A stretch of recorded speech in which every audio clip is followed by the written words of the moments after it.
നീ എന്താ കാണണമെന്ന് പറഞ്ഞേ? വിഷ്ണു, നമ്മുടെ ഈ റിലേഷൻഷിപ്പ് വർക്ക്ഔട്ട് ആവില്ല. അതെന്താ അങ്ങനെ വന്നേ? ഞാൻ നന്നായിട്ടല്ല നോക്കുന്നേ.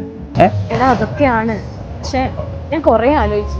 വിഷ്ണു നീ ഒന്ന് ആലോചിച്ച് നോക്കൂ, നിനക്ക് എന്റെ പേര് പോലും കംപ്ലീറ്റ് ആയിട്ട് വിളിക്കാൻ പറ്റില്ല. പറയണ്ട, എനിക്ക് മനസ്സിലായി. വിഷ്ണു നിന്നെ ഇമോഷണൽ ആക്കാൻ വേണ്ടി പറയുന്നതല്ല. അല്ല, എനിക്ക് മനസ്സിലാവും. എടാ നിന്റെ ഈ വിക്ക് പോലും നാളെ എനിക്കൊരു ഇൻസെക്യൂരിറ്റി ആവുമെന്ന് എനിക്കൊരു പേടിയുണ്ട്. നീ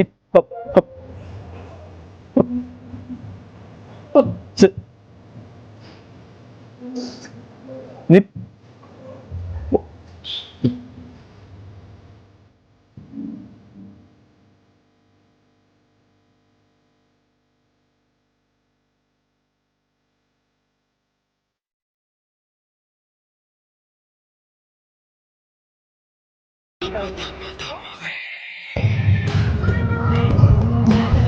നിന്നോട് ഞാൻ നല്ല ഫംഗ്ഷന് പോകണ്ടെന്ന് പറഞ്ഞല്ലേ?